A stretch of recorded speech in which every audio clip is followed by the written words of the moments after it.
All right. So for those of you just joining the stream, we're just walking through the pre-class exercise.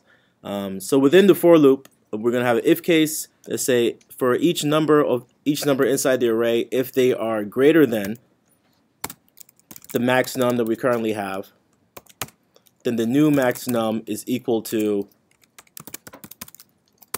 the array, the value in the array.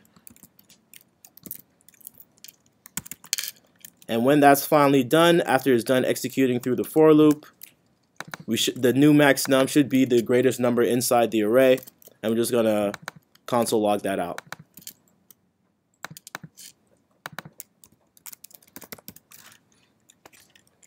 All right. Does anyone have any questions on this for loop and the logic behind it? Why there is max num array of numbers 0? I didn't get. Oh, so that I'm just taking the very first index in the array. Why? Just to have something to start with. Just to have a number to compare. I just don't understand why do we need it at all? So granted, this particular question can be answered a number of different ways. Just the simplest way in my mind to figure out what is the greatest number in a list of arrays is by taking the very first number and then comparing it to every single number in the array.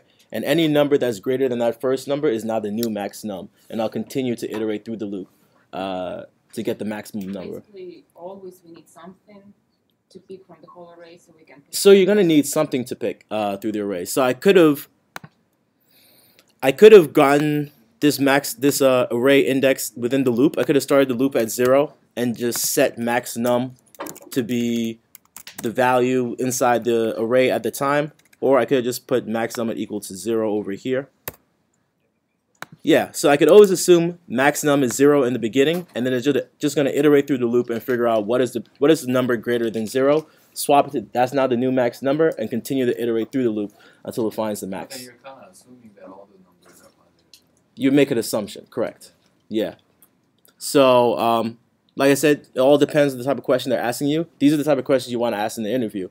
Am I going to assume that the array is full of positive numbers? If they're going to have negative numbers, then you might handle this question a little differently. But for the simplest case, for this particular exercise, we're just going to assume they're all positive. So that when I then open up this, when I try and use this function over here, max num, passing an array that begins with 5, and then, I don't know, 3, 6, 9.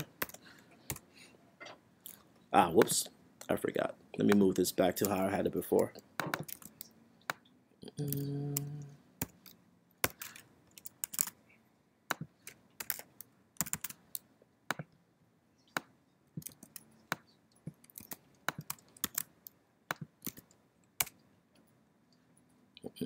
Undefined. All right, let's see. Where are we messing up? So we're going to have a function, max numbers. Okay. 1 second. Let's just execute this over here. Let's do that. Yes, that's right. Good call. Syntax is key. And there we go. If we're able to figure out that the max number in this array is 9, I could pass in other numbers. So for example, I don't know, I can put 9 in the middle over here. Have this be 3 or 2 at the end. And it'll still always be 9. Do you guys understand the logic behind at least the simple math that was here? And actually, let me rephrase that. Do you guys understand how I was able to get to this solution? Because sometimes in an exam, in an interview, you don't necessarily have to have the exact correct answer, but you need to understand that you have basic problem-solving skills. You know how to build a function. You know how to console log to the console. You know how to build a for loop. You know what a conditional is. So even if my actual math was incorrect, at least the algorithm was incorrect, they at least know that you know the basics behind JavaScript, the foundational skills. So that's really the most important thing when you're in an interview. Talking out the pseudocode behind the answer that you're going to have and showing that you understand the basics. So, any questions before we move on? Yep. So what is the index x starting from 1 and not 0, or is that? That's just because I already took the value from the very first index in the array, Okay. and I'm just using that to compare it to the rest of the numbers. Gotcha. Yeah. Can you slide that up? Yeah, sure.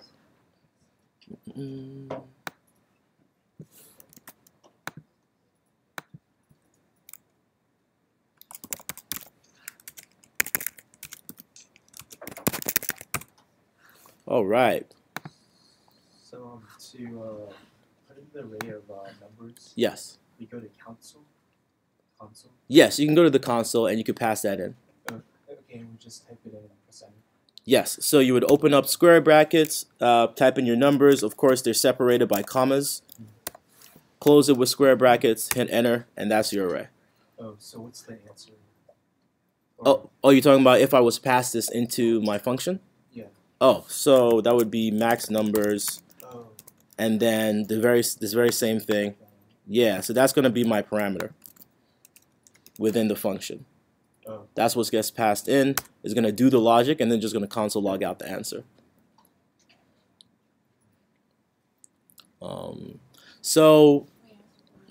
Yeah, sure. Do we have to do like function mixed numbers so we can do var? Oh yeah, you could do var too. So it doesn't matter which way. Doesn't matter. Okay. I'm all confused. Yeah, no worries. There's like as I mentioned before, there's 3 different ways to write a function. You could do it like this, where you already name it immediately within the same line. You could have a var max nums equals function, anonymous function, and then whatever. Yeah, I think those are the most common ways you'll see functions being written, but they do the exact same thing. I actually have a question. Mhm. So if you were to actually return max num Yes. outside of that function, would that variable still be called max num and No. hold the same value? It would just be a return value from this function. So I could always set it to a different array, Just be the value. a different var. Yeah, it would just be the value. So I could do answer equals max num, and now that value would be answer. Or I could just console log out the return value of the function itself and call it a day.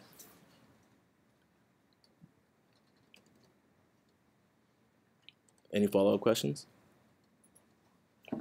Cool. All right. So today's class is going to be a little different. The very first half is going to be a lot of review. The second half, we're going to be working on a group project called the Calculator app. I see one of our TAs here. I don't see the other one. What's up? Homework still due at the end of the day. Unfamiliar with your homework schedule, you'll have to talk to the TA about that one. So let's do this. I want to take a quick rating in the classroom based on like what you think your JavaScript foundations are. If you have like you can raise 5 fingers if you think your JS foundations is great. 1 finger if like, I don't know, if it's poor. And you can just guess the range between 2 to 3 on like how you would gauge yourself. Because the idea behind this is that we want to do 20-minute one-on-one crash courses for people with the TAs in a separate room. So if you really feel like you're really not getting how to build a function, how to use a for loop, what is an if condition, today's class is really the day to kind of catch up. So if you'd raise your hands, I just kind of want to see where everybody is at, so I know how much of a review I need to do. So go on, raise your hands. Okay. So for Just those, the JavaScript, right? just Not JavaScript, jQuery. not work. The jQuery is JavaScript, Oh, so including jQuery. including jQuery. Oh, Yes. man, that would be- All right, cool. So for those who have like 1s, 2s, and maybe 3s, I'm going to take a time for you guys to come up and we're trying to figure out a schedule for these crash courses in the other room. So cool. So so just to so I guess let's start from the very beginning. I want to create a JavaScript cheat sheet. So everyone pull up your favorite editor and just create like a blank new page. An HTML page? It could be HTML, it could be a text page, like whatever. Just something you could write some notes in. All right. I'm gonna call this JS cheat sheet. Okay. We know that the way we create a variable is by using the keyword var. So, variables. And let me zoom in. Let me know if like you guys can see the screen correctly, and I can like close some of these blinds. If you can blow it up a little bit more. There we go. Better? All right. So variables, we know how to create a variable by using var. Var could be any name you want in the world. Bob equals something. And that's something in JavaScript. What is the type of objects that we have been using in JavaScript so far? What is an object in JavaScript? You just yell out the numbers, the answers. It's like a set of properties. Yes, the different properties of an object in JavaScript. What have you seen? Strings. So a variable could be a string. What else? And actually, let me move to the next page. So we have a string, which is usually denominated by a double quotes or a single quotes. We have a, what did you mention? Boolean. We have a Boolean, so that could usually be true or false. What else? Integers. So let's say number 2. Integer. What else? We have arrays. What else? Objects. Usually denominated by squiggly brackets, a keyword, and a value. Anything else? Functions. Good. Denominated by the keyword function, open and close brackets that would take in a param, and then open and close squiggly brackets which denotes the scope. And within the scope is where the function would do whatever work you needed to do.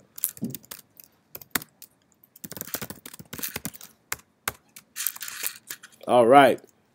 So those are the foundations. You know that you can have a variable, and a variable could be assigned to JavaScript objects, which would be a string, a Boolean, an integer, an array, other objects, and also functions.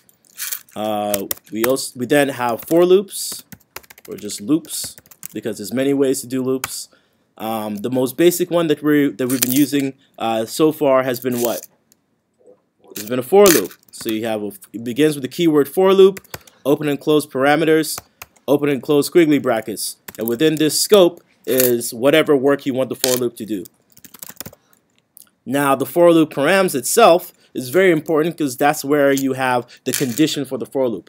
You need to say this for loop needs to iterate a certain number of times, and you would typically denote a variable x, I, j, it doesn't really matter, that begins at 0 if you're iterating through a array, and then x would be less than the array length,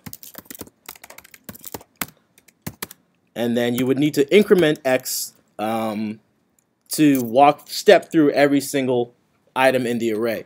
Keep in mind, a for loop doesn't need to always increment. A for loop can decrement. So this could be x minus minus, and then you would begin at the array length if you wanted to go backwards through the array for whatever reason. Just know that you have options. You don't always have to increment in fashion. You could always decrement. When we want to increment it by 2 or by 3, you could do that too. How you do it? That's a good question. Yes, but then that wouldn't necessarily be. Well, I guess you could do it right here within the parameters as well. Plus equal 2, plus equals 3. Yeah. All right. Have you guys learned while loops yet? No? All right, we're not even going to touch that yet then. All right. If, then we have conditionals. What is a conditional? If else's. Why would you use if else's? Correct. To trigger different events based on certain conditions. So you're going to have an if, special keyword if. Within the params is going to be the conditional or the condition that it wants that typically has to be true. Well, actually not typically. It has to be true for it to do the work within the params. and that's going to be noted by some scope of work, squiggly brackets. And the next case would be else if you had more conditions so if was false, then it would go to else if, and it would track out that condition and see if that's true. Then it would go to another else if you wanted, if that other else if was incorrect, was false. And then finally, you could then end it at an else if everything else is false, then just do this last bit of work. Granted, an else is also, you don't have to have an else, you don't have to have an else if, you could just have an if. It's based on what you're trying to solve at the time. Else, and remember, else does not have a condition, it just has a scope of work that it does if all the other conditions are false. And let me say condition has to be true.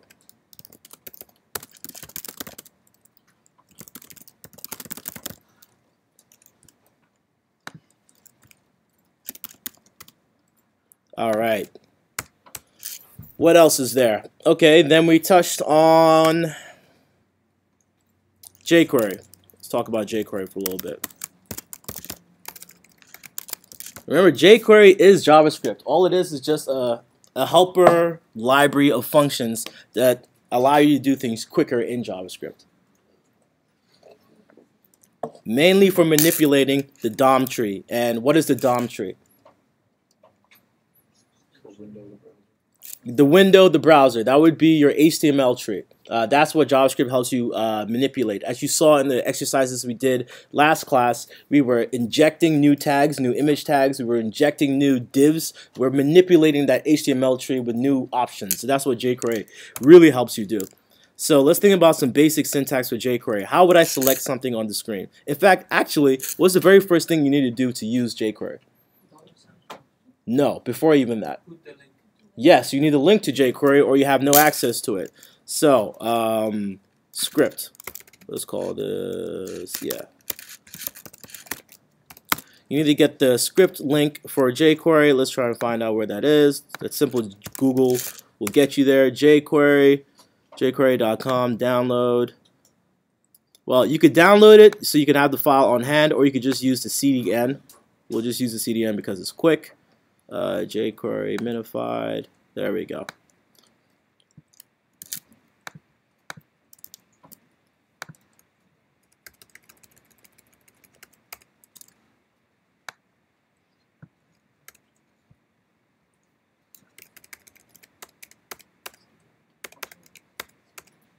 All right. So we need a script tag for jQuery that you would get online. And where would that script tag go? Subjective. It all depends on what you're up to in your code. What front-end developers typically do is they'll have that script tag sitting at the bottom, so at the bottom of the body right here, so that the entire page loads before the jQuery actually loads. But you could also have it in the head, let's say if you wanted some jQuery to execute before your tags even loaded. It really depends on what scenario that you're up to in your website. But most front-end developers will tell you we'll load it at the very bottom so that everything else gets loaded first. All right, so back to our cheat sheet. We need a script tag, and then now that we have our script tag and we have access to jQuery, how do we begin to use the functions in jQuery? $. So we know this denotes that I'm about to use some type of function in jQuery, and let's start with selectors. How would I select an individual item on DOM tree in the HTML file? You would need the ID. So you would use # for the ID. This would denote a unique item on the page. What if I wanted to select a list of items? What would I do? Dot. You would use dot notation. Why is it dot notation? For the class, exactly. So that would be dot, I don't know, class name. You can use double quotes. Yeah, let's keep things consistent. Let's just use double quotes so there's no confusion behind that.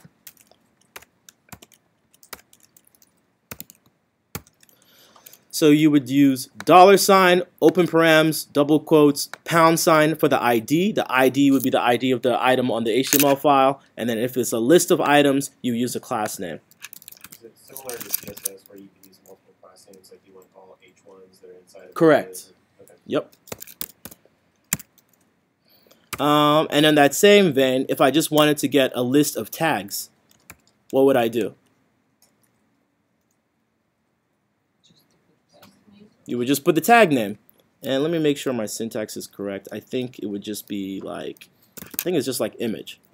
And The brackets, not the brackets, the carrots? there it is. I don't think so.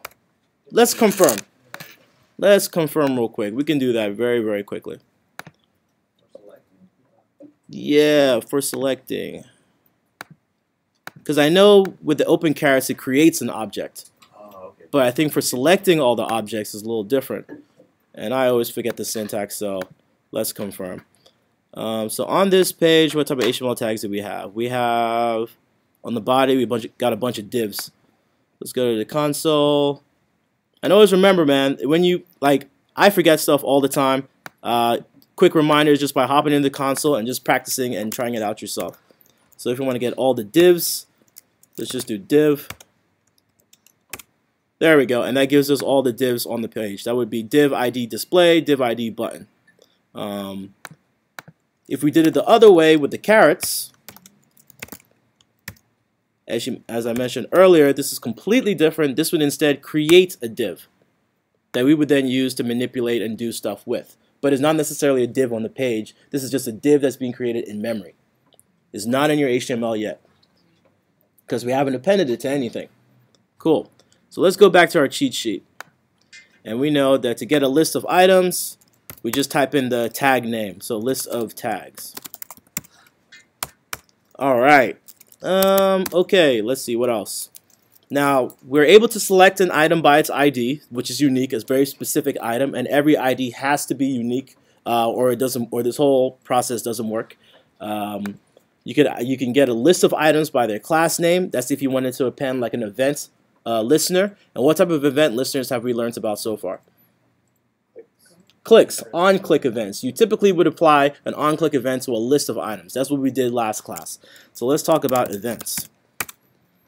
You would have to select something some way, somehow, and the syntax would be special key on, and then you would pass in the event name, comma, the function when executed.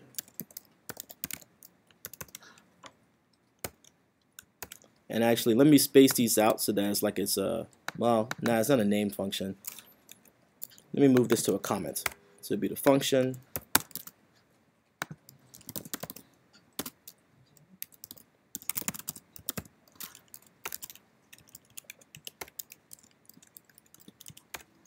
All right. Let me make this a little smaller. So we know for events, we're going to have it select something. And then we're going to say on this item that we've selected, we're going to pass in an event name. And then it's also going to pass in a function for when the event is triggered, is going to do whatever scope of work is contained within this function. So let's have a simple example. The one that we've learned about is on-click events. So let's say I want to say for all the divs on the page, we would do on click. That would be click of the mouse on the div itself, and then the function could be let's see, console.log clicked. Very basic example of what an on-click event is. So I'm saying select all the divs on the page. When clicked with my mouse on that div, it's just going to console log out clicked. What else have we learned? So now we've learned how to select items. We've learned how to attach events. We now want to make sure that the items that we want to create items. There we go. So let's do that. Creation and appending. We saw earlier that we can create in a new tag on the back end by using pound open quotes, caret. Let's say this is a div, or actually let's do a button. This is going to create. Can we actually type what that line before what we're doing? But, This? Yeah. Oh, this. Oh, you want to see it in action? no. Can you actually type that out so I can type out what it actually does? The example. What do you mean by type out? Like what it would console log out? Yeah. It would just console log out clicked. So for every div on the page, whenever you click, Oh, is that what you mean? Describe what it's doing. Oh, okay, I got you. Yeah. For every div on the page, it would, for every div on the page, when clicked by the mouse, it would console log out clicked. Cool. Sorry about that. That makes sense? All right. So then for creation and appending, we're going to create a button on the back end. And a quick example, and then actually let's talk about the function that you would use. You would use, to append an item, you would use the append keyword. And the object over here would be the object to append dot append, and inside the params would be the new object. So an example of this would be pound sign. Let's say we have something with a unique ID of I don't know, container. Actually, no, that'll confuse you with Bootstrap. Let's name it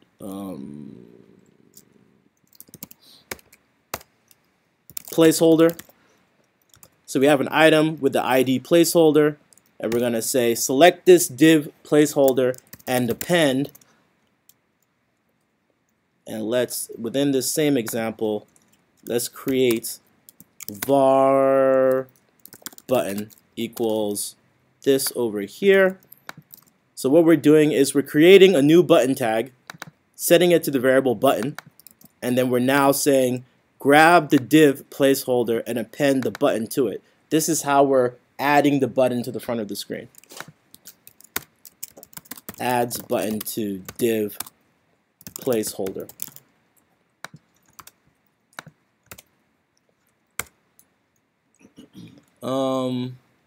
Let's see this in action. Let's take a break and see this all in action. Let's copy and paste this. So on my script, in my body, I have a div over here with the ID equals placeholder.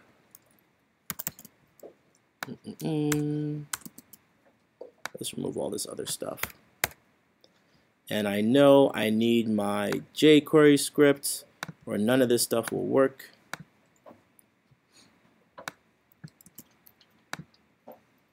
All right.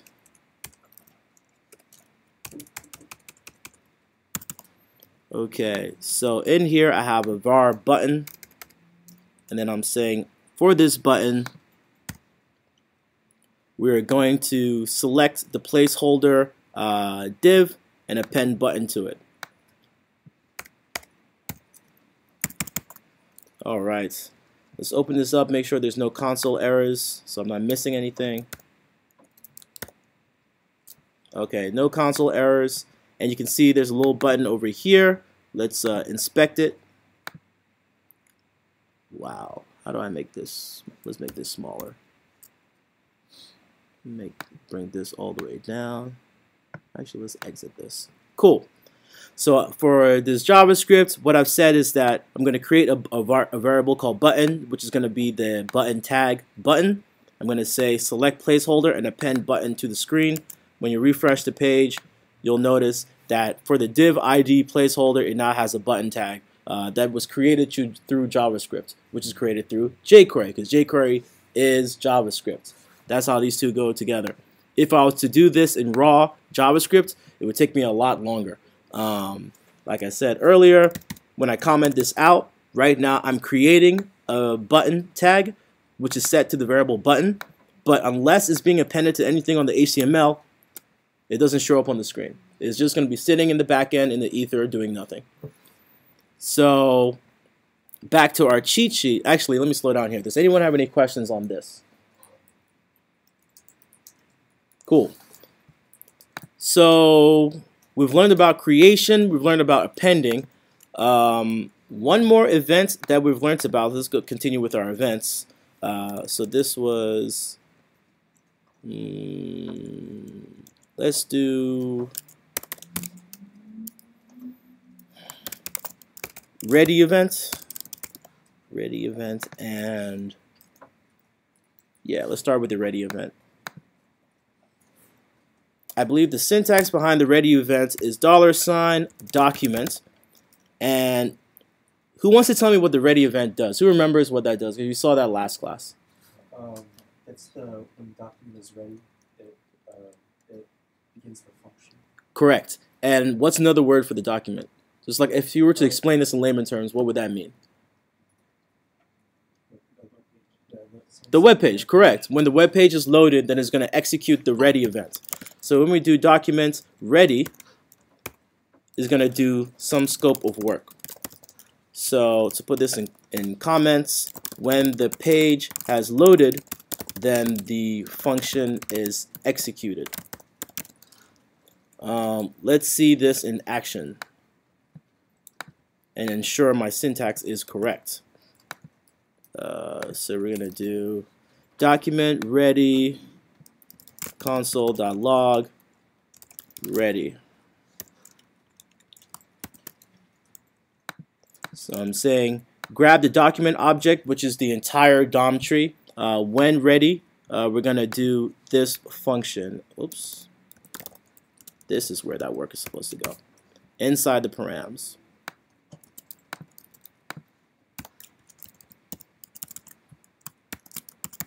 All right, let's load the page.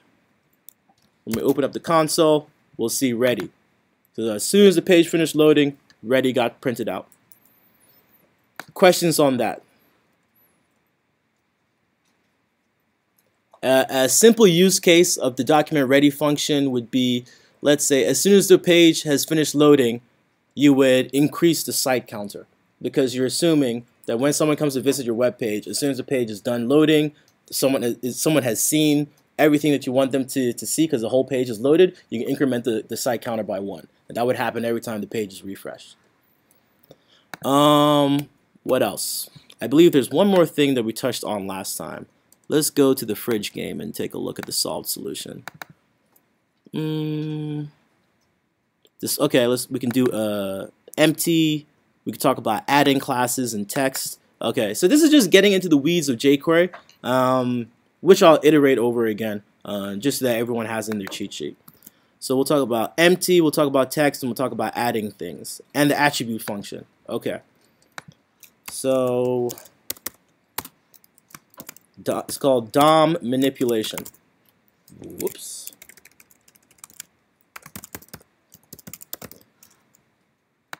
Let's call this one DOM tree manipulation because that's what we're going to be manipulating. We're going to be manipulating objects, which would be the tags on the DOM tree. And just as a reminder, your DOM tree is your HTML template.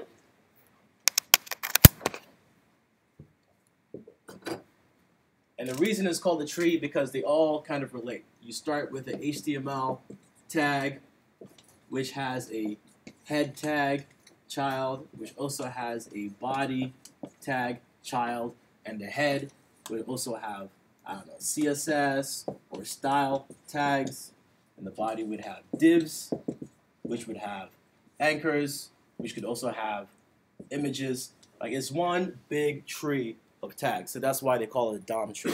And this is what we're manipulating. We're adding tags, we're removing tags, we're editing CSS, we're doing all sorts of stuff. That's what jQuery helps us expedite when we play with it. So some helpful functions, at least the functions that we've talked about so far, is we have empty, which empties a div. Pretty much it deletes everything under a div. So if I did div.empty over here, empty over here, it would just remove all of the children that sit within that div. So if you ever want to clear things out quickly, empty is useful. So we would do empty pound sign the item that we want to select dot empty, and this deletes all the children in that tag. Children tags. And also add examples. Example, empty a div tag. Or remove all the elements in a div tag. Then we have the pound sign, whatever element we're trying to grab. Attributes. Let's remind ourselves about the attribute syntax, because sometimes I forget. jQuery attribute. There we go. So a reminder: the jQuery attribute just adds attribute to your tag, and the attribute in the tag, if you remind yourself, is things like ID. It could be a class. Those are all attributes. We saw earlier there's a data field that could be anything over here. Data test equals whatever. All of these are attributes.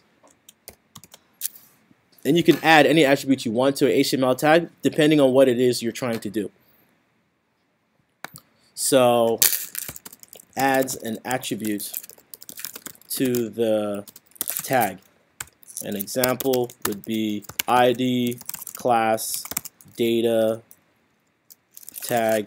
Yeah, it could be all sorts of stuff. So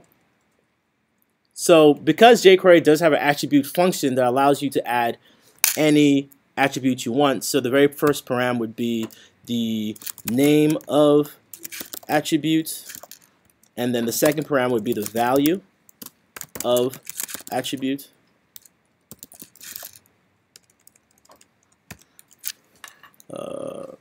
Let's spell it out. They also have helper functions that help expedite that, so you could also do pound sign, whatever it is you're trying to select, dot add class name, and that would just be the it would be the name of the class that you want to add, so name of class. You would use this helper function if you didn't want to use attribute. Keep in mind this is also rewritten as let's see, class, name of class.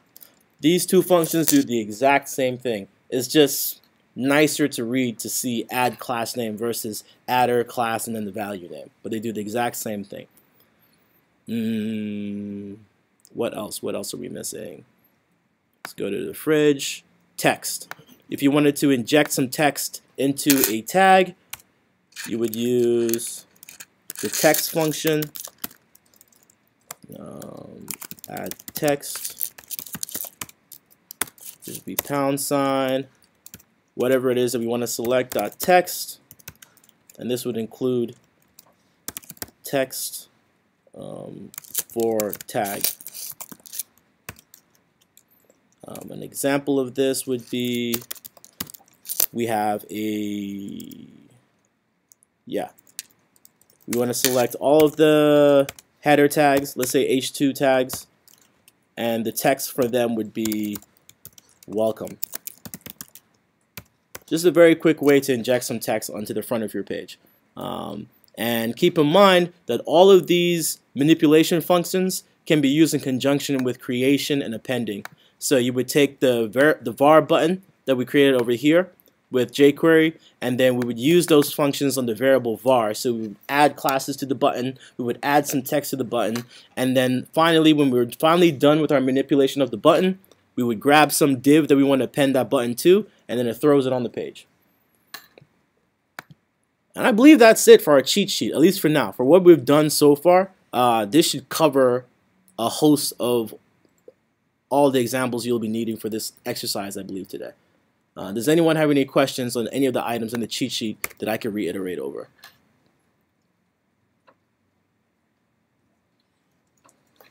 No questions? All right. So, so then let's talk about scope. We really ran through scope last time, but I just want to go through those examples again, just to kind of cement the point. And I will copy and paste. Actually, can you explain what an attribute is? Would that be like a color? No. So an attribute is really just all these items you see on the tag, which would be an ID. An ID is an attribute. A class is an attribute. Yes. A data test is an attribute. Yeah. And let's actually talk about data a little bit, because sometimes these courses can breeze through what these data tags are and not really explain what they are. So jQuery has a function called jQuery data. Let's see, there we go. And data can have all sorts of miscellaneous data attached to it. In the fridge, we were appending letters to the data tag, but it could be any type of data that you want to hold on the front end. So let me think of a good example. Let's say I wanted to ID these individual divs. So I could have data 1 saying that this is div 1. This over here is data 2. Let me remove size because we don't care about size. And these data points can be attributes that you can then manipulate on the back end. So if on the back end I wanted to do, let's see, I'm gonna grab div ID placeholder dot data. This should give me the value of what's inside of data 1 and data 2. Let's test. And let's console log that out.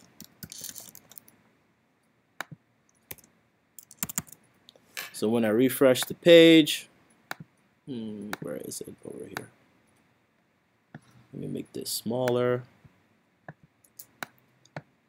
so we can see everything.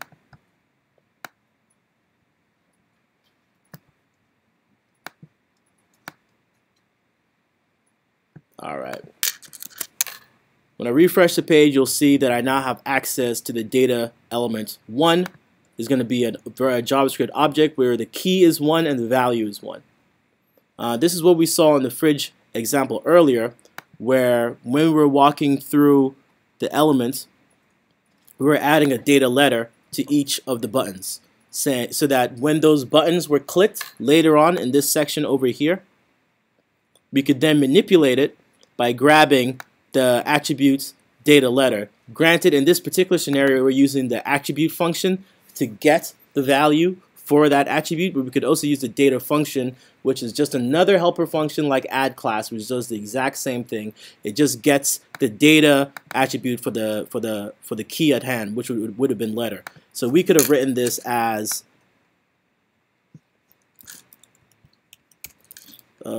this dot data letter, and this does the exact same thing as dot attribute data letter, and yeah, but just two different ways to write it out. It's cleaner. It's I guess to me easier to read. So data elements are really for at your convenience to do what you want with it, depending on what solution you're trying to solve at the time. For the fridge game, we needed a way to get the letter inside of the onClick event. So we said use this data attribute to store the letter name, the letter, and then we would then use that letter to append the magnet on the screen. But it could be anything. So just know that you have access to a data attribute to store data on the front end that you can later manipulate on the back end. So let's put that in our cheat sheet. Let's call this data manipulation, and that would be whatever attribute we want to select. We do dot data, and then the data key to get the value. An example of this would be blah blah blah dot data letter, and actually let's call this fridge button just so that there's some context. Fridge button, and we're going to get the data attribute letter. This can also be written like so. Attribute data letter, and this is to get data value. Now let's say we wanted to add a data value to a button. We would do the exact same syntax, use the exact same function, except we would pass in a second variable. So we would say data key and then data value, and this doesn't get, but it adds data value. An example of this would be this fridge button would be letter and then the letter L, and this could also be written with adder, data letter, and then the actual letter at hand. This would add it to the div, which this would add it to the button, so on and so forth. So, questions on data manipulation. This is really just to help you guys store information on the front end so that you can later on access information on the back end.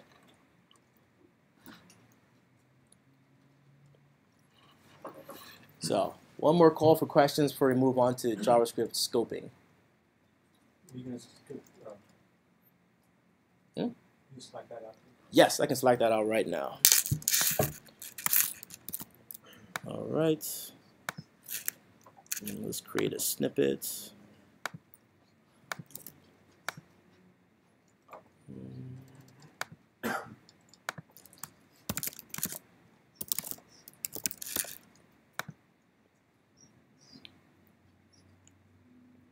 All right.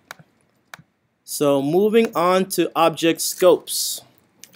So in exercise 14, scope 2, let's just look at the solved one. Well, we don't actually care. So let's make this bigger. In this particular example, we have an object called cat, which is a variable which has been assigned to an object, and this object has a host of information. It has a key called name, Gus for the cat. It has a key color with a value gray, and it has a key age with a value 15. It also has a key called print info, which happens to be a function. Now let's minimize that for simplicity. So within cat, there are 4 keys: name, color, age, print info, and then we have this function that gets executed called cat.printinfo. What the function printinfo does is that it's going to console log out a host of information like inside printinfo. You're going to console log out this. It's going to console log out the name, age, and color, so on and so forth. So when let's comment this out. When I open this up on the page, we're going to see inside printinfo, the object this, which is this cat. Remember, this is a keyword in JavaScript. This is a special keyword which denotes the object being manipulated or the object being accessed at that time. So when we call cat.printinfo, it's going to execute this function, and this function is a key of cat. So when you console log out this is going to denote the object being accessed, which is going to be this cat and blah blah blah blah. So let's put that actually in our cheat sheet, because this is definitely an important object or keyword. This keyword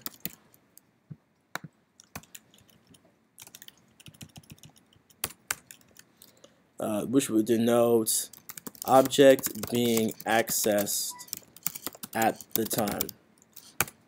And we'll flesh that out as we continue looking at the scope. So yeah, so when we print out this denotes this cat, and then it's going to print out, and this is going to give you access to the different keys, which would be name, which would be color, which would be age. What do you guys think will happen if I remove this and just have name, color, and age? You think it'll still work? Because we still have the name, color, and age are still key elements of the cat. What do you think? Yeah, should work. Let's try it out. Remember, when you're in doubt, try things out. Uncaught reference. Color is not defined. So we can't actually use these objects like this. Even though we're currently accessing the cat object, these variables haven't been defined within the function scope. So the only way we can access variables of the cat object is by using the this keyword, because we're saying this cat's name, this color, this age, not just some arbitrary name, color, and age variables. Because I could have easily defined age over here, and that would now be the age variable for that function at hand. This function is not inheriting the name, color, and age from the cat object. So let's get rid of this. Can we do cat that name instead of this that name? No, because it also doesn't have any idea that this object is being assigned to a variable called cat. It just knows that this is the object being accessed at the time, not what, because this variable could be anything. So for example, let's do this again. Console log and do cat name. Well, actually, that might work. Let's see. Cool. All right. Bet. Because cat is being attached to the window scope. Remember the window scope earlier. Window is, who wants to explain the window? So I'm not reiterating myself. What is the window scope? Yes, the entire HTML3 tree. You can think of the window as the parent scope of all scopes. So when I create a variable called cat, the only scope this cat can be attached to is the global scope, which is going to be the window. And the window is accessible within every other child, because every object that gets created is going to be a child of the window. And that's why we can access the cat name within the cat object, because it's going to inherit all of the properties of the parent, which should be the window scope. So that's why we're able to use cat name over here. We could have also done window.cat, and that would have also worked as well. Good call on that. So then we have a nested function, and the nested function is going to be a function within the printinfo function. Now, the interesting thing about this is that the cat object is not aware of this nested function, because this is a child function of printinfo. Printinfo is going to inherit certain attributes from the cat, is going to inherit certain attributes from the window, but those are not going to be able to have access to nested function, because this is going to be a variable unique to the printinfo function. But even though this is unique to the printinfo function, when you do console log this within this particular function, it's going to print out the window. So let me comment out all these other logs so we don't confuse ourselves.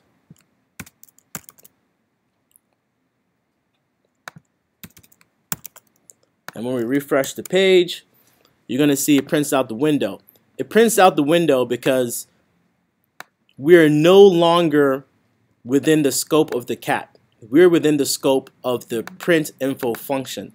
And because we're in the scope of the printinfo function, it's kind of like a displaced function, and it has nothing else. This can only denote the window because it's no longer part of the cat. There's nothing else this would relate to. So because this is no longer referenced to the cat object, because we've kind of left the scope of the cat object, the only this available would be the window at hand, and then you have access to all of the elements within the window. So you would also have access to cat. So within the child, if you really wanted to use variables from the cat, you would have to do this cat and then name. Then you would be able to access the different key elements within the cat.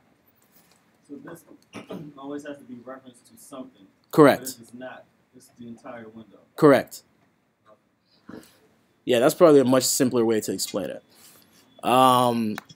So yeah, so now we know that within the child function, because it's no longer a reference to the cat, it's going to be the window. And now that we have access to the window, we still technically have access to cat's variables because cat is a global variable that got added to the window in the very beginning. And so when we console log out things like this name, this would be all undefined because name, color, and age are all variables of the cat, and we're no longer within the cat scope. So when we refresh the page, you see they're all undefined. The only way we can get access is by saying window, give me the cat object, and then you can access the different variables inside of it. Don't feel like you're supposed to get this immediately, even through my explanations. The only way you're going to really get how window works and how the different scopes are is by walking through these practice examples yourself.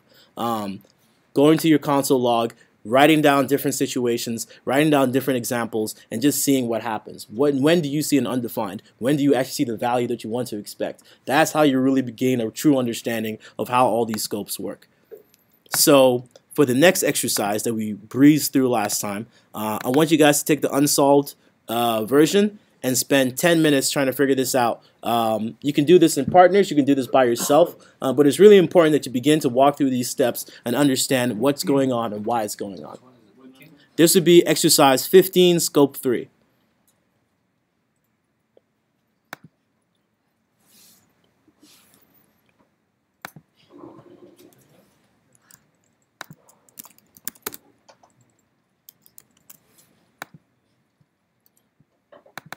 So yes, we'll do this for 10 minutes.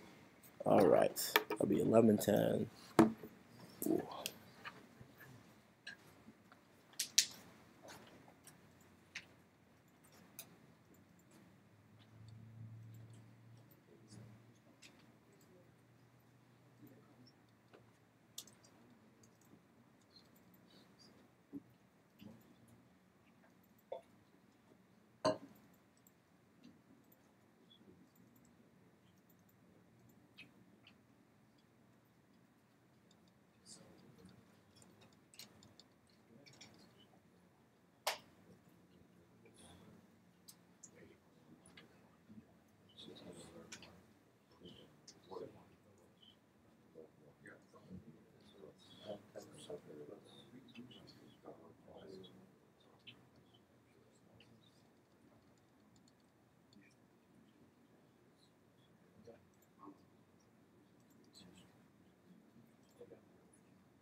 You guys talking about the second one?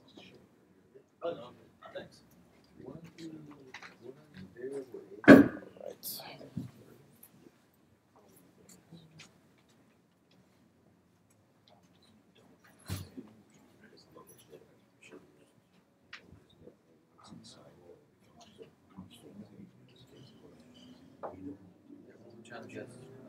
Hey guys, on I think Slack I had posted the poll, so we're gonna do it the review session. I know a couple of you guys, me and Emmanuel, we're gonna like work with now, but January 5th is because you guys normally have class.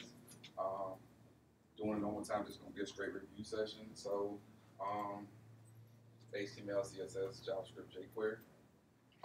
If I get enough people for today, we can do it that Wednesday too.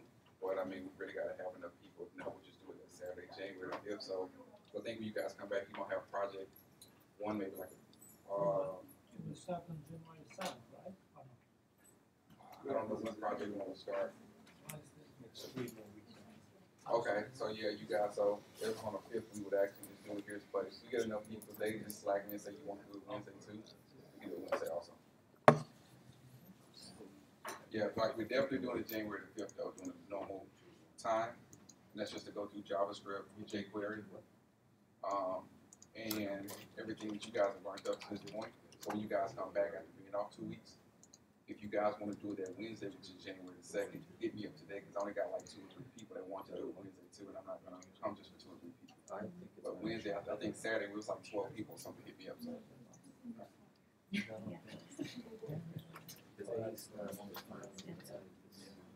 Hey man, you good? You good? Good. Oh yeah, I'm good. Thanks. Yeah.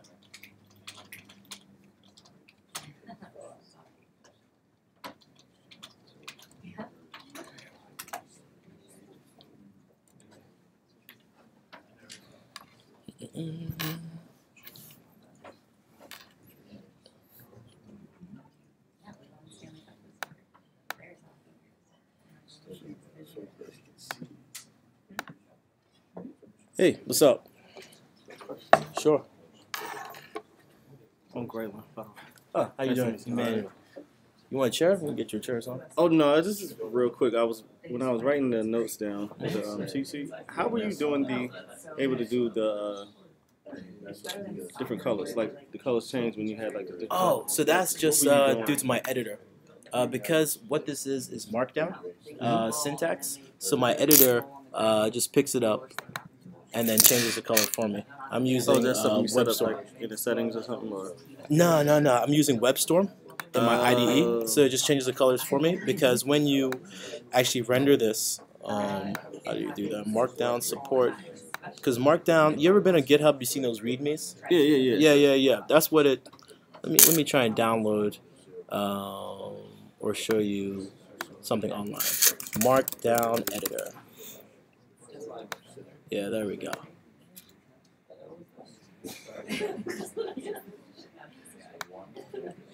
So if I copy and paste this syntax into here, you'll see that it kind of like adds like bolding and like my bullet points and all that stuff. Yeah, so make this space. You see. Oh, okay. Yeah, so it's just a different way to like do like documents and stuff like that. Yeah. And then while I have you, Mhm. can you explain the concept of console log? Like, Yeah. I understand that you can go to. Logging to the console. So anything whenever I put console log, when I go back into here Mm-hmm. and do that, that lets me. So that defines everything in here. It logs it to here. Oh, so if I didn't do that, when I go into inspect, I wouldn't be able to see. Nope. Unless there's an error, and then you'll see your error over here. Right. Yeah. Okay. Mhm. I was That's missing why out. it's the console tab. So it's saying I'm gonna log to this console. Got you, because I was hearing like for the last week or so, Yeah. console log, and I was like, I just didn't understand what Yeah. that was. Okay. Yeah. No problem, man. As long as you're asking questions now, you're not being confused 3 weeks from now. You know that's what it's all. Right. That's all that matters. Okay. Cool. All right. Thank you. Yeah. No problem.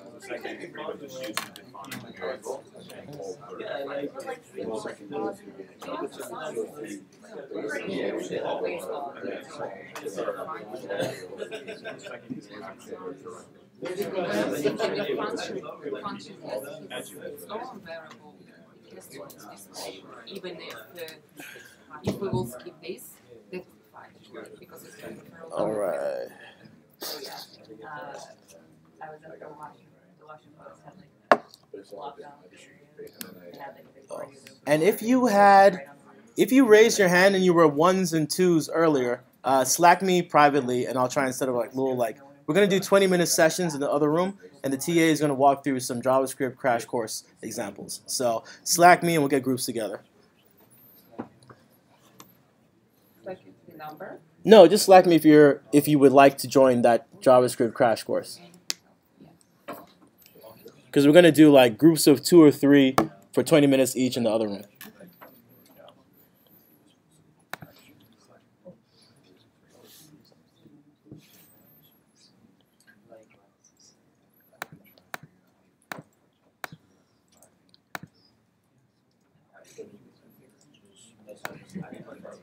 Mhm.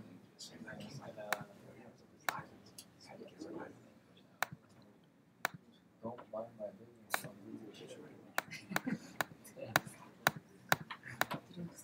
Section 1 question. So once you get The variable one is a global one. There's a function inside the function. How the inside function can turn variable. so it's like a good. Because it's referring to the window. But it's actually good.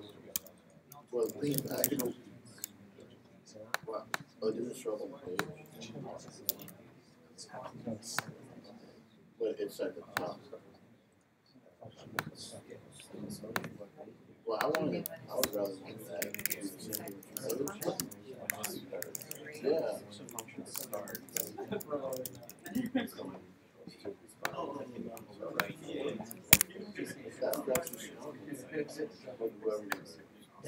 That's not bad. I'm not slacking out.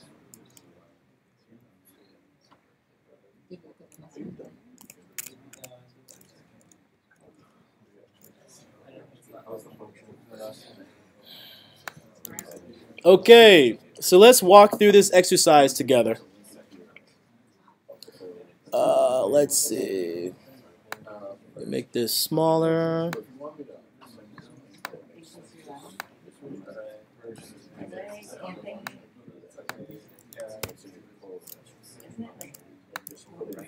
Oops. Okay, if we just get everybody's attention, we're going to walk through this exercise together. So let's try and keep external conversations to a minimum. Okay. Y'all got a question over here? Perfect. All right. So let's walk through the first one. What do we expect to see with this very first example? Why? Because what? Because it's a global variable. So what scope is it attached to? The window, exactly. So when we do, I can't remember if we're manipulating A later on, but if we do window A, it should give us some value, which happens to be 5 because it's manipulated later on. But A is attached to the window scope. That's the only reason why we're able to access it over here. So, correct. Function 2. We have 2top. What that is that it has a child function called 2. Within 2top, 2 is executed, and it logs out A. When we look on the screen for 2, is going to be 1. Why? Why? Why do you think? Function inside the function. And Correct. It's not supposed to see the previous one. Granted, but remember when we executed this function, we're passing in A. So it has access to the parameter A, which is being passed in, and it's console logging that out. So even though it still would have worked because A is part of the window scope, just to be doubly sure, we're saying, hey, 2, we're going to pass in A to you so that you also have access to the global variable A, and you're going to console log that out. So if A weren't in the parameters, it wouldn't. It still would work because it's attached to the window scope. It's a global variable at that point. This is just saying to be really 100% sure that it's the global scope that we need, that we want to use, we're going to pass it into this child function. Because A could have been manipulated within this function, and then A would have been something else. This is just saying, let's say if I passed in 3, or let's say make it 10 to this function, and we refresh the page, you'll see 2 is now 10, because 10 is now the new A. And that's going to override that global A. Because now it's going to be the A in relation to this child function, which is 2. Does that make sense? We're overriding the global variable because right now the global variable is no longer king within the child. The parameter A is king. And that could be whatever I pass in here. It just happened to be in this situation that I'm passing in the global variable A, and that's why I printed out 1. Does that make sense, or I can explain it again? All right. So then, even if we had another function inside of function 2 yes. and try to console log something with A, it would still be able to do it. So for example, I would do function 3, 2, like so, and then we console logged A, like that. Yeah. Let's do 3, 2. All right, when we refresh the page, it would still be, where's 3, 2? Oh, we didn't execute this function. There we go. Let's do 3, 2. Now it's being executed. It would still be 1 because 1, A is part of the window. Right now, when we're console logging this out, we're also, this is pretty much like us saying window.a because window is available to all of the children. You're making a face. You got a question? I don't have a question, but it's just difficult for me to wrap my head around because I thought it was going to be undefined. So you can just assume that you always have access to the window, no matter where you are, because the window is going to be the parent scope. It's going to be what's inherited by all of the children. So no matter where you are in the function, you'll always have access to any variable in A. And because we created the variable A outside here, it's part of the window now. Oh, so when it's the other way around, you can't see it. What other way around? Like if variable A was defined inside function 3.2, correct. We try to access on the window level, we're not going to be able to access. No, because the parent doesn't inherit the child's attributes. The child only inherits the parents. It only goes one way, one direction. All right. So then in the third example, we're overriding A because we assigned A to be 1 over here, but later on we're assigning A to be 5. So that's going to supersede the previous execution. Why is that? Because everything in the web page executes from the top down. It's going to execute the doc type, it's going to execute the HTML tag, it's going to work its way all the way down, it's going to set A to 1, work all the way down, set A to 5. It's just going to iterate and execute in the direction that moves down the page. So it's going to take the very last A that was defined, which is going to be 5. So when we use the function 3 and we execute 3, inside the child, we're now also superseding the window A and saying A is equal to 3. So that's why when we console log out, 3 is 3, because the variable inside the child supersedes what was part of the parent. Any questions on example 3? This should be pretty straightforward. All right. So then example 4, which is going to be the local scope, we have a function called first, which gets executed over here. And then inside of first, we're overriding the global A with what's inside the child. So A has superseded the global window scope, and now it's equal to 5. Then we have another function called second. Second is executed over here. And inside of second, we're also superseding this parent's 5, this parent's A with this child's A. So now we have 3 inside of the second function. And that is going to execute a third function which gets created. And that's just going to console log out 4. So when you see on your page you have 4 is equal to 3, that's because this variable A has superseded the first A. This first A has superseded the global scope A, so on and so forth. So this is really just an example of showing you how a child scope can supersede a parent scope if you redefine variables that exist within the parent. And the parent for third is second, the parent for second is first, and the parent for first is the parent of all parents, which is the window scope. So, any questions on example 4 before we move on to the next exercise? All right. So now we're going to do exercise 17, scope quiz. You can do this one by yourself or in partners if you want. It's just another example of walking through the scoping situations and making sure you understand what's going on. We will also do this for another 10 minutes, and then we'll walk through this example.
So do you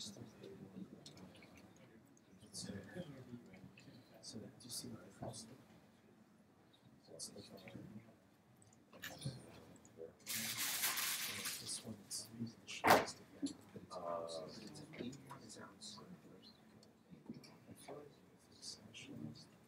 So in this case, it's been called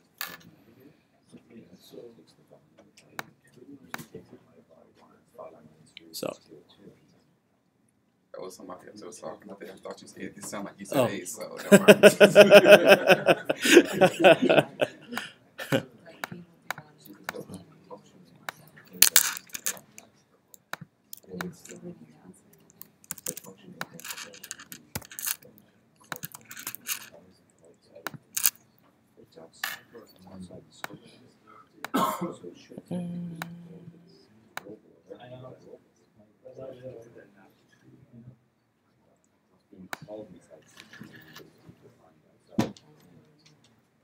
So that's the I guess because it's been called, it's not getting more words, it's so passive. That's E1, that's just the player outside.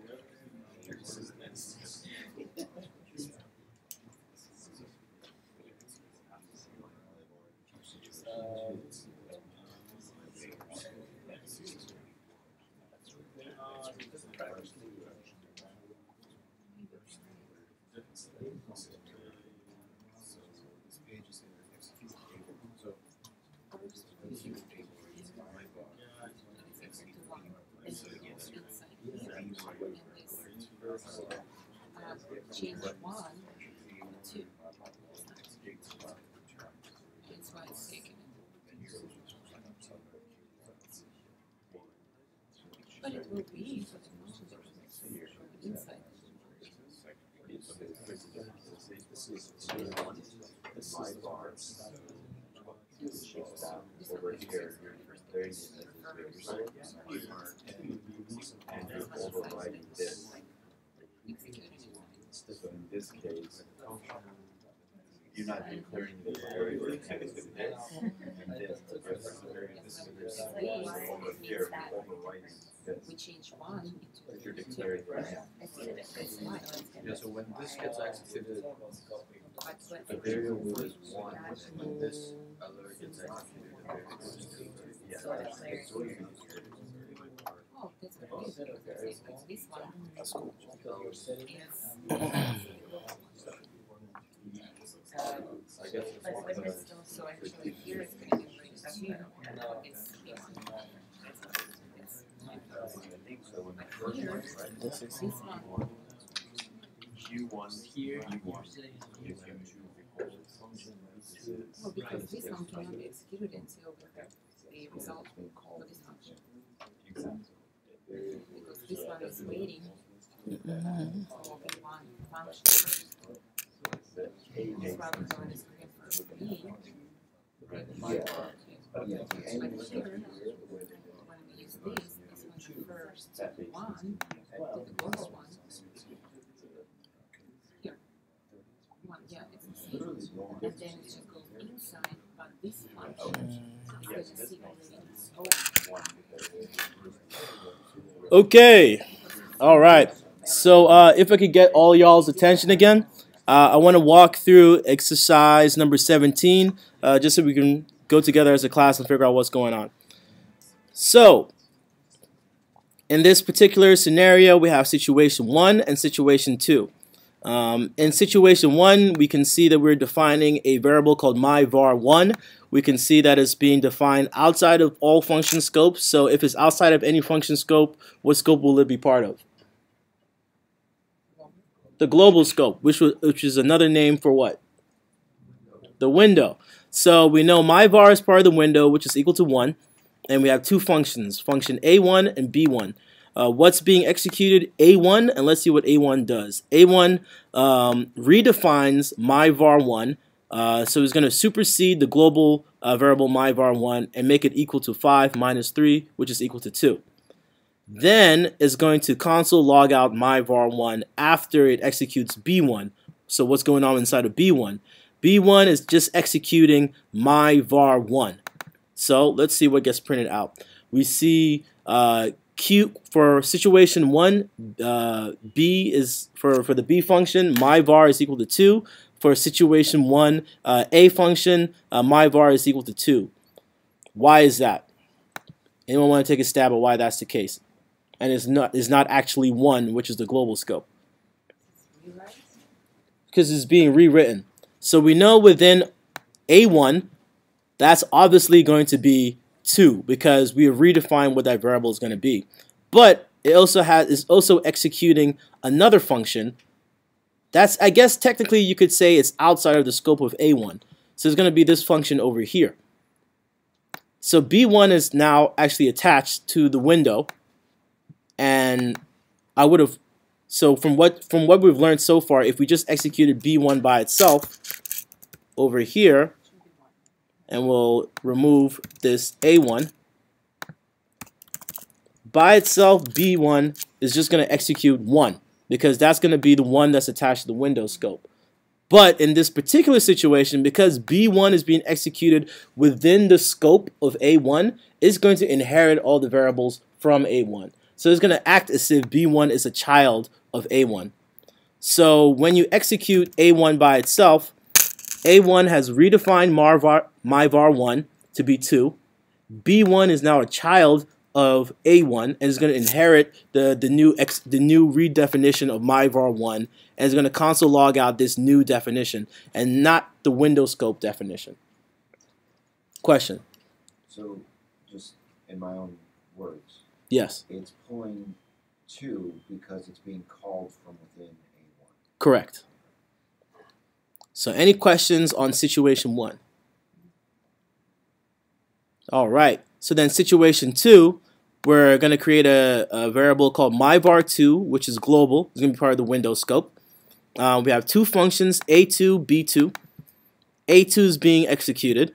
So what's A2 doing is going to redefine myvar2 to be 2, and then it's going to execute B2, and then it's going to console log out myvar2. B2 is also another function that's part of the window scope, and is going to console log out myvar2. So when we see this on paper, we're going to see it's going to console log out. Actually, let's get rid of this other execution so it doesn't mess things up. Let's refresh the page. What we're going to see is for situation 2, function B is going to print out console log 1. In this situation, that's going to be the global scope. Now that's interesting because that's very different from situation 1. And then within function 2, within function A2 is going to print out 2, which is the redefinition of the global scope. Anyone want to take a stab at why that's the case? So, granted, it's a little quirky, but the biggest difference between these two situations is this var field over here. What this is pretty much saying is that var is now a brand new local variable for A2. Over here, we were just manipulating what was already part of the window scope.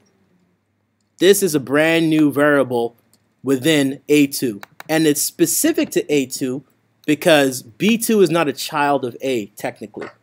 B2 is a child of the window. So even though we executed B2 within A2, because it's not really a child, it would have been a child if B2 functionality was created like so. And then it would have inherited that brand new variable. But so when we execute B2, it's just gonna print out what was part of the window. So over here, we created a window scope for var1. That same window scope was being manipulated within A2, and then when it printed out over here, that manipulation is just being printed out by B1. Question? So because you, in A2, you name it as a new variable. Correct.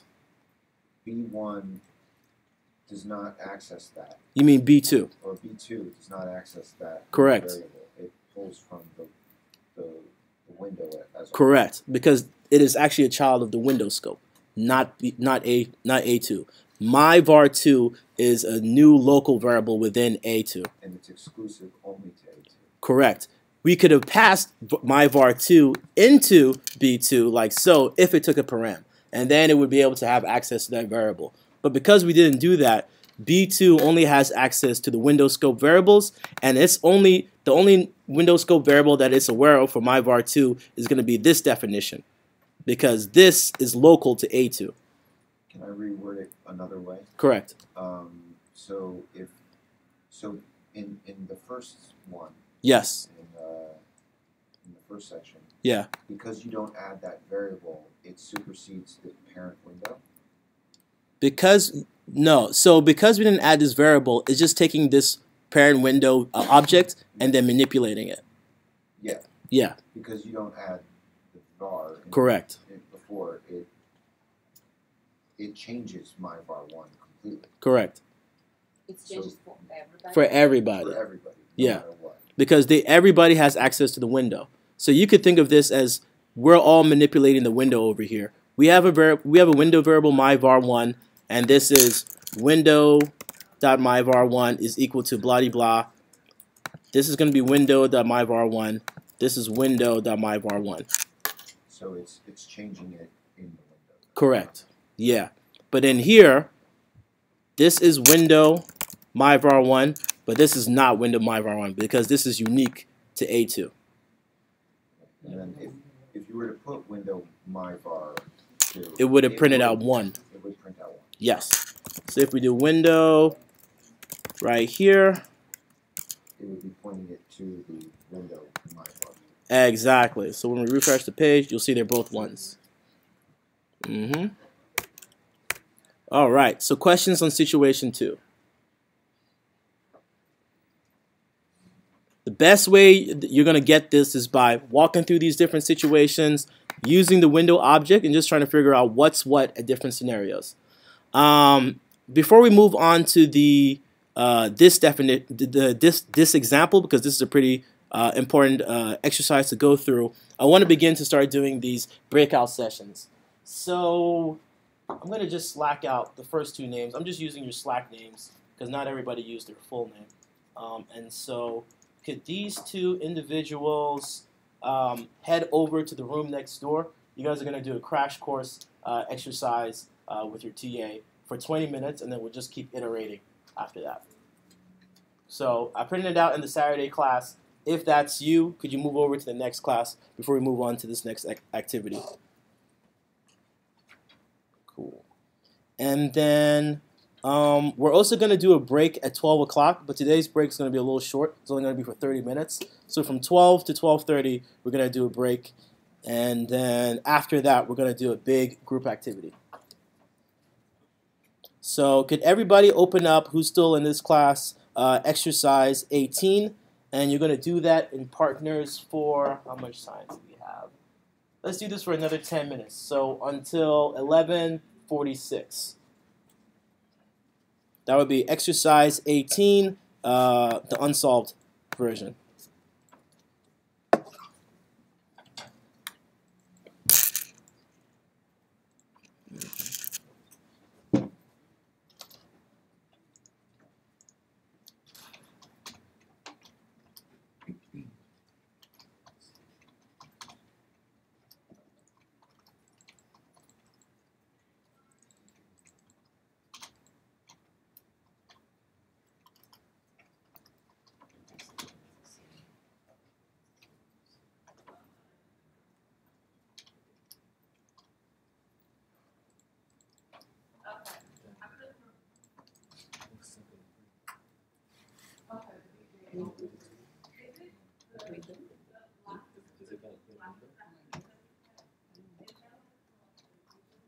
What else? It's referring to these and these what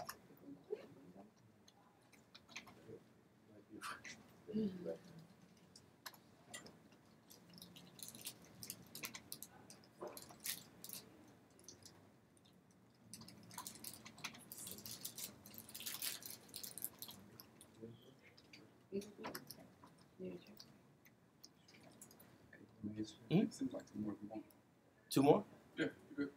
Let's just keep it 2 to 2, so it's more like intimate. Cool.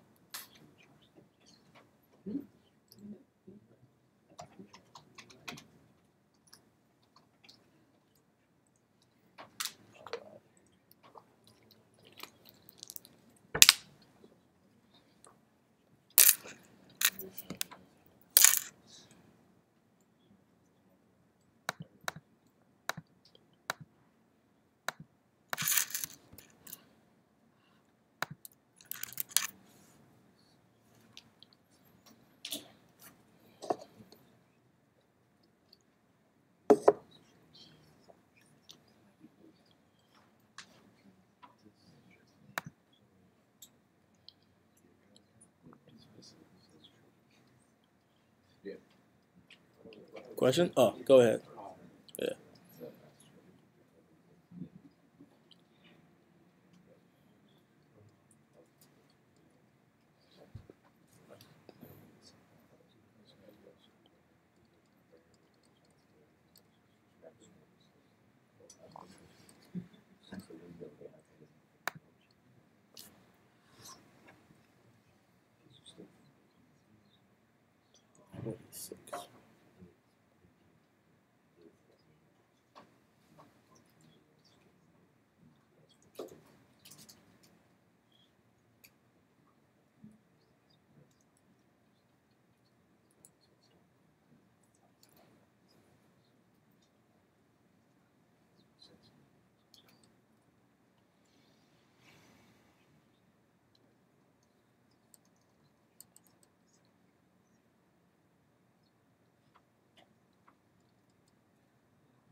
guys say what? Example. Blue shell, just blue shell.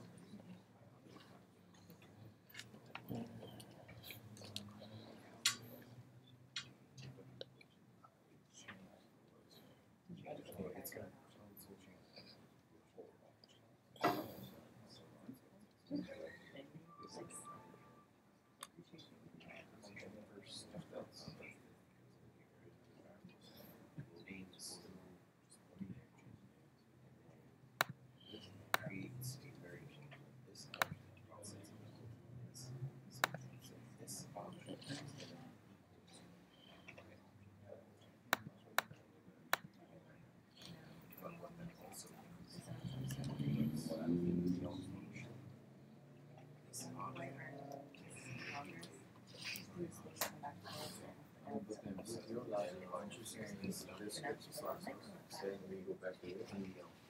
so, it's okay on years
The visual actually is pretty So I'm not like if I was telling you to go function running up to this function running, you're gonna get the function one. You need to see one object here. And then it takes around this object, including the name and then. So do you guys think this actually becomes the key? Yes, it has to run and then it has to print out the whole object with this name. So the whole object and name and function. Which console log do it? If we wouldn't have this, and we would use the console log, we would just Okay, so let's go through this activity as a class. And for this activity, we're going to do a little different. So I'm not just talking the whole time. I'm just going to pick people in the crowd and get you guys to explain it to me. So, for example 1, do we have a volunteer who wants to explain what's getting console logged out for this? Go ahead. Window, because it's not under specific, other thing, action. Scope. Thank you. Correct. Perfect. So yes, it's going to print out the window because this object in this situation is not attached to any specific scope. We know that the window is the parent scope of all scopes, and so it's going to print out window, and you have access to all the variables within that window. For example 2, we have a function that gets defined, which is attached to the window, and then that function is then executed, and then the console logs out this. We see that it's console logged out the window. Why is that? Who wants to take a stab at that? Cool. Because the function belongs to the global scope. Correct. So when this function is being executed, this object that is being accessed at the time is going to be the window. And keep in mind, your other two classmates were the smart ones because the first two the examples start easier and then they get harder. So who would like to volunteer for example number 3? We can see that this is a some object variable that gets assigned to a JavaScript object. That some object is then executing a key inside of it called say function. The sum object has a key called name, which is equal to red hat, and then it has a function called say, which console logs out this name. This name, when you see it, it gets console logged out to be red hat. Why is this the case? Let's take a stab at that. Go ahead. Because you set the name equal to the string red hat. So, Because can you say that one more time? you set name Mm-hmm. equal to the string red hat. Correct. So it's pulling this. Yeah, this is referring to some object dot name. Correct. Because right now, when the sum object is being the sum object is being accessed, and the function within the sum object is being executed. So we know that the this being referred to at this point relates to this sum object, which is being accessed. And that key is going to refer to the name over here, which just happens to be Red Hat. Thank you very much. So for example number 4, gets a little tricky. We have the same sum object, and let me comment out these other executions, just so that it doesn't clutter up the console. And we'll do this one too.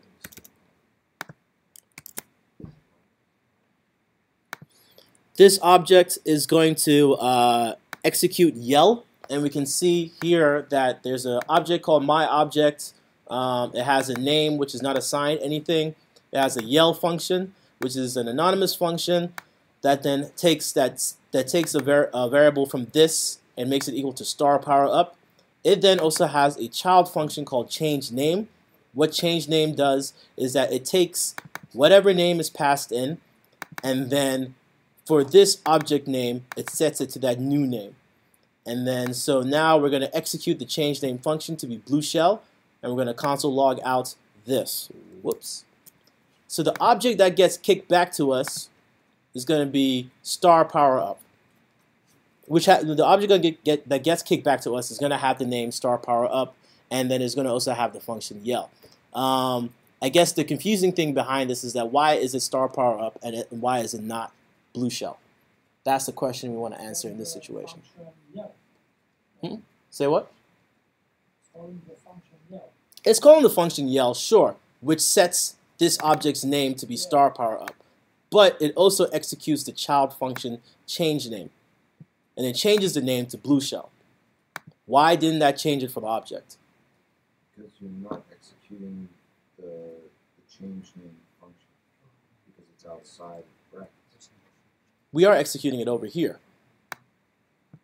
Yeah, and you're still within the yell function. We're still within the yell function.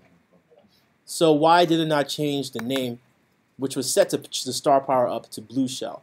Because it says this name is equal to the new name being passed in, which is blue shell. So what happened? We're following the same syntax here, over here.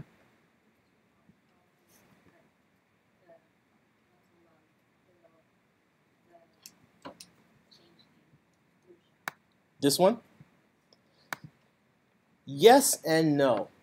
So the difference between this one is that, remember, because this is a child function, the this within this scope is no longer my object. The this over here, if you console log it out,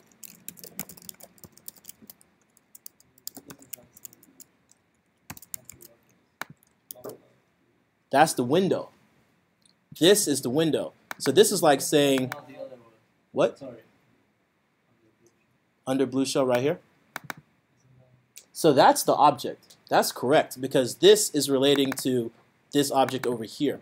But I'm talking about the this within this scope. This is a child function over here. So because this child function is now no longer within the scope of my object, this is actually like saying window.name is equal to new name, because that's what the this object is. And because we're talking about the window and no longer the my object, it doesn't change that name to blue shell. It leaves it as star power up. Yeah. So for this to actually work, we would have done this dot my object dot name to equal new name, and then it would have been blue shell. So you see how things become a little bit more complicated when you're messing around with the this object, because the this has actually changed within the scope of the child function. Any questions on that? So as the code was written originally, you were changing the value of the variable in the window. Correct. But the window doesn't have name. So shouldn't So throw an error, or let's see what happens. So now we're gonna set window dot name. Let's console log this dot name, and let's also console log the window again.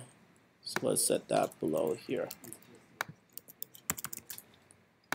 So when we refresh the page, we're gonna see blue shell, which is the name that got assigned, and now we have the window object. Let's look inside the window object for a name key, and you see it now has a key called name equals blue shell. So you can add arbitrary. You're adding arbitrary values to the window. That's exactly what's happening. Does everyone get that? Because that's very important. Because we're within the child scope, this is now equal to the window. We set a new key to the window. You can see it over here, blue shell. And then we're just console logging out the window to see that the window now has a new key name called name, which is equal to blue shell. And those values would be changed or reset every time you refresh the page. Correct. Wait, refresh, what do you mean by every time? Well, I guess they'll go back to their original state. Their original state, correct. Yeah, because unless you execute this myObjectYell function, the window is not going to have that name key. So just go back to being how it was before. All right. So now that we're done with this example, let's move on to the last one.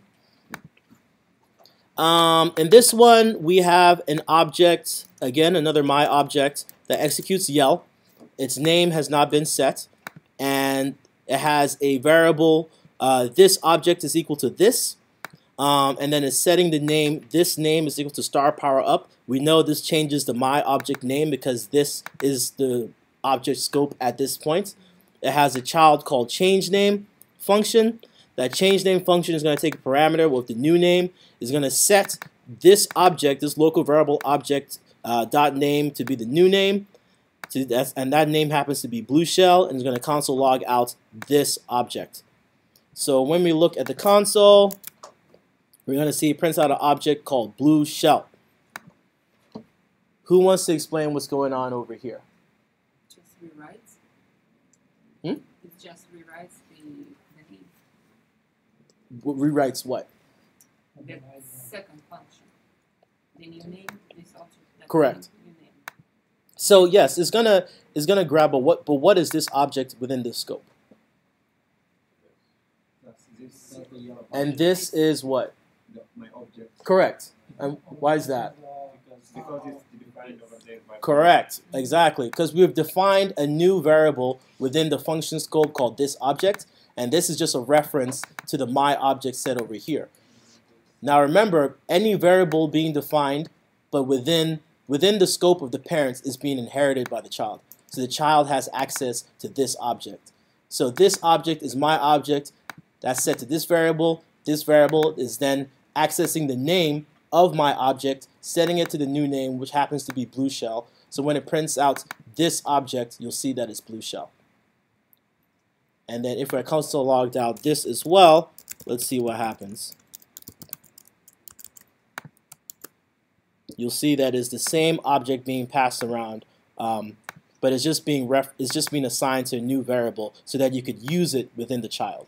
This is just a way to get around JavaScript's limitations. When you create new functions within a child, you have to have a way to access the parent object, and this is the only way you're going to be able to do that. Well, not the only way, but it's just the most readable, the most friendly way to do that by assigning it to a new variable and reusing that variable, versus doing something like this window.myObject.name. But this would work too, right? This also works, but it's just more long-winded. So this is not a reserved word. You can set. This is a reserved word, but it's a reserved word JavaScript uses to reassign the object being accessed at the time. So that's why you saw in this previous example, this was a reserved word for the myObject, but the this within here is gonna relate to the window scope. So even though it changes, it's a dynamic keyword, but this is always going to refer to object being accessed at the time. Yep. So does that mean that down there, underneath it says this line is important? You set the variable this object to this, and then just under that line you have this dot name. Is that referring to the same object? The same object. Mm-hmm. This is just a reference to this. So then at that point, this dot name and this object dot name are the same thing. Correct. It's important that you guys understand that fact. This object, new variable, is just a reference to this, which is the my object being accessed right here. Questions? All right. So the next group, I'm going to push it in Slack before we move on. Yeah, so right now it's break time. With these two individuals, move over to the class next door. You're going to see it in Saturday class Slack. And then you can take a break for 30 minutes, and then we'll start our next group activity. All right. Yeah, it's break time. We'll start class back up at 12:30.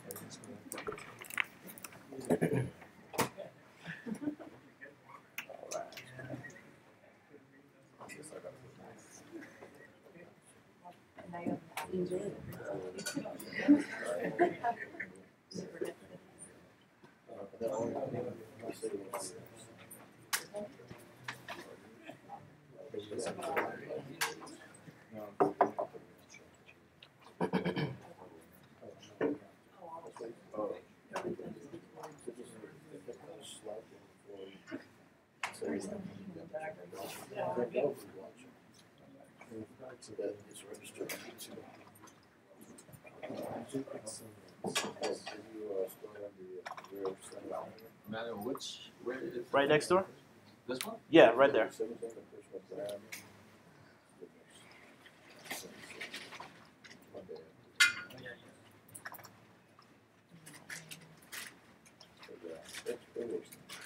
I knew it was something. It's funny because I know I try to put HR stuff inside that.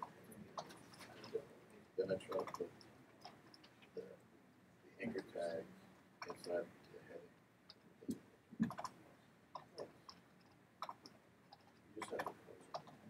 One of those two parts says the open and then the closing. You just have to put it inside. This would be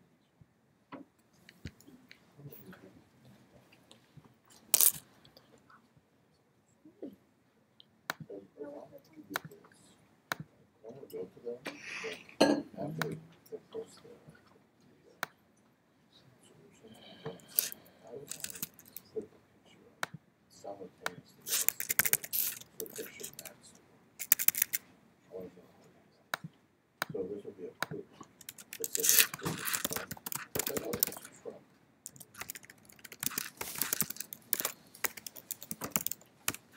Your idea is like quiet.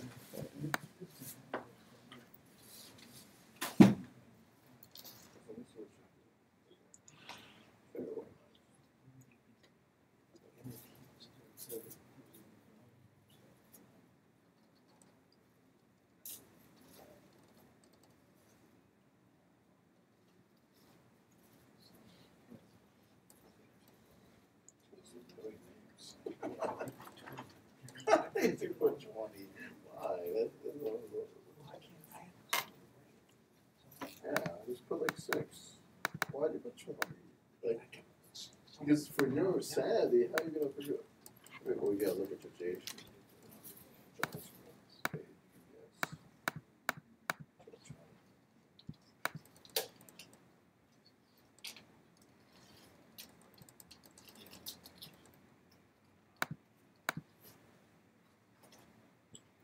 Just look at JavaScript. Just look at JavaScript.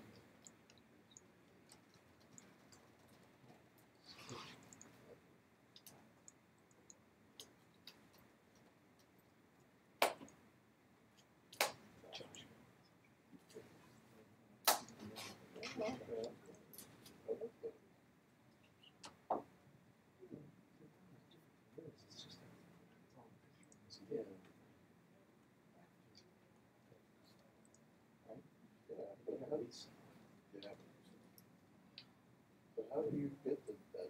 You should have showed up. How does can you show me like Slack the code? Yeah. That's what I need. I was looking for that. So how do I? Let's go ahead and copy the part. Probably JavaScript that you're doing. So JavaScript.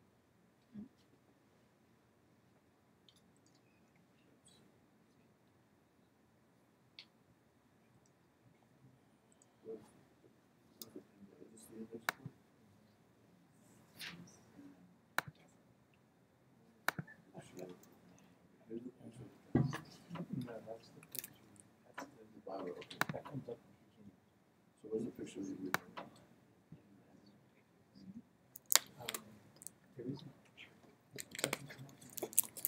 Oh, so there's blank in that suit? Okay.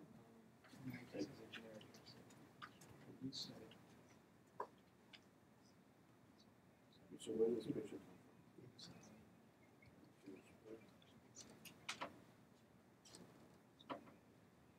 Because the only thing you have to do is just change the picture. Because I can't figure out where that should be. There we go. So, create an ID.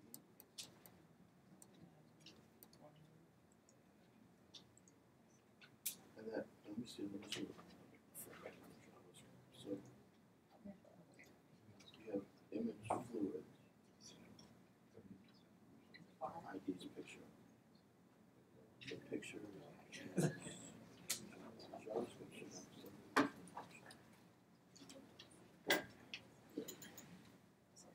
you created a variable image inside of it. That makes sense, yes. Okay. I have another extension which might like. And there's some highlight things and all the page, all the letters, all the words you have. Yeah, it's awesome. Like if you have a word and you want to change it, that you can press highlight, it highlights every. No, it highlights every single word. Let's say you want to highlight the word letters. Every word that has that word is highlighted on the page.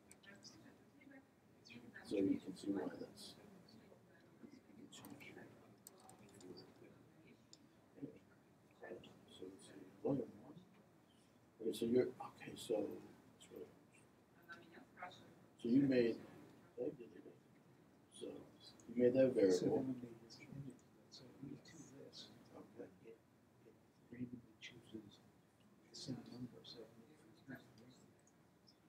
Is it always random?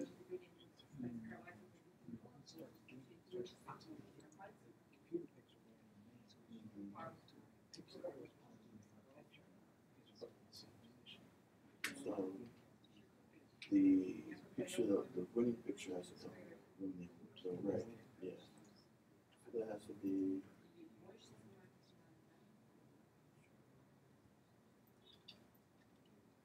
How many pictures are? So you have like a picture. Is there one picture? So every time you're right. It goes.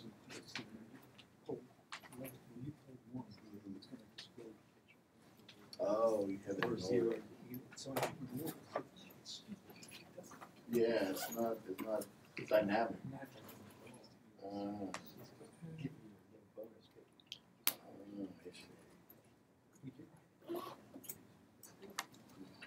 Yeah.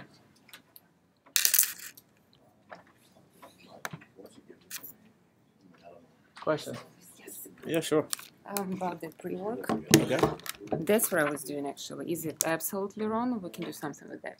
Oh, sure. So, So the thing I didn't do. I'm assuming this is going to be a shortcut because does max take in an array? I made an object. Is if max takes in an Well, array? I made like an empty array, and then whenever we execute the function, we can put the numbers, right?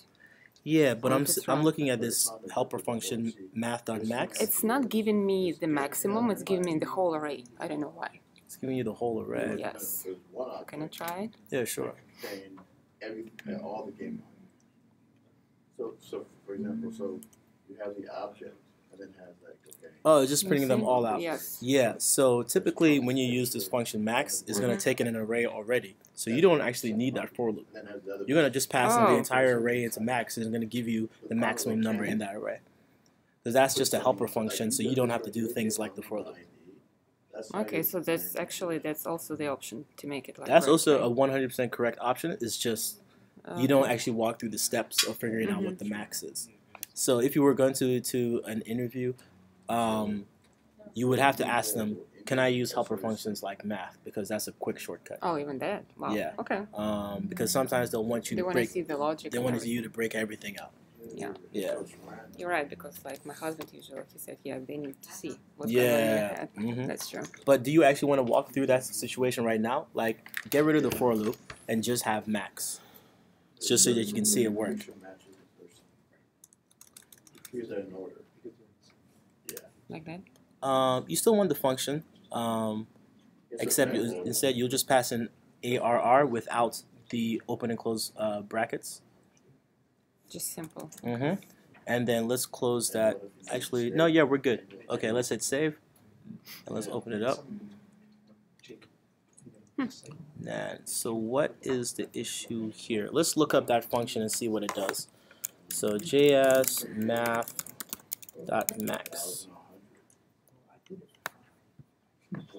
All right.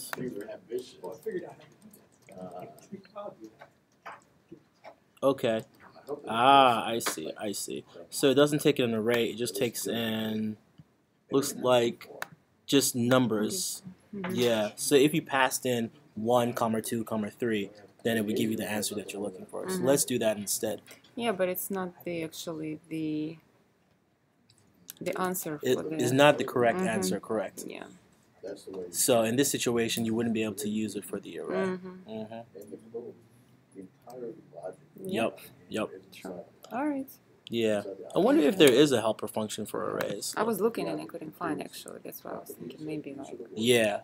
Cool. But at least now you know. All right. Thanks. Sure. It's all inside 100. So imagine the object, and then all the information you need outside the object in JavaScript is like basically stuff like return. So the entire thing is inside. And that's not just. And I just used the basic back. The